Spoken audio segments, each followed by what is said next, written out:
मुखड़ा धुरंधर बा नाम हो दुश्मन सब हैरान बा। भारत माई के लालाज में भान में जवान बा। कराची के गलियन में गूंजे हिंदुस्तान बा। सीना तान के बोले वीर हमर पहचान बा। धुरंधर धुरंधर देश खातिर जान कुर्बान बा। धुरंधर धुरंधर भारत के शेर जवान बा।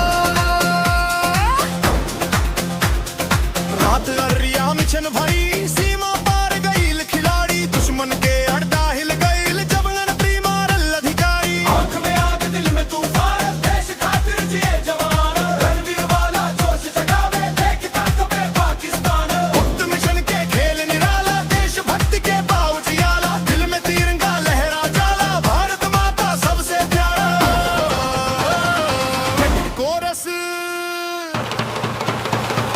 धुरंधर के दहाड़ सुनाई। धुरंधर धुरंधर दुश्मन के नींद उड़ाई। धुरंधर धुरंधर भारत के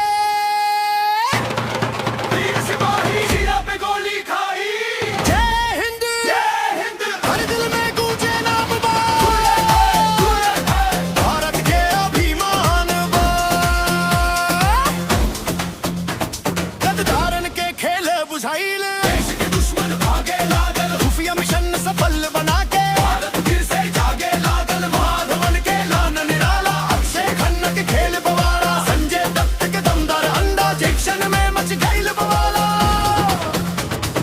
देश के खातिर जान लुकाई धुरंधर धुरंधर वीर जवान सिमाम बचाई। धुरंधर धुरंधर भारत माता के लाल कहाई धुरंधर दुनिया में छाई।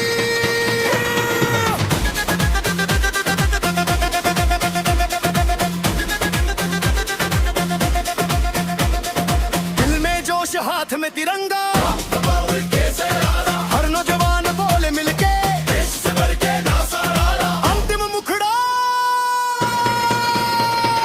धुरंधर बा नाम हो दुश्मन सब हैरान बा।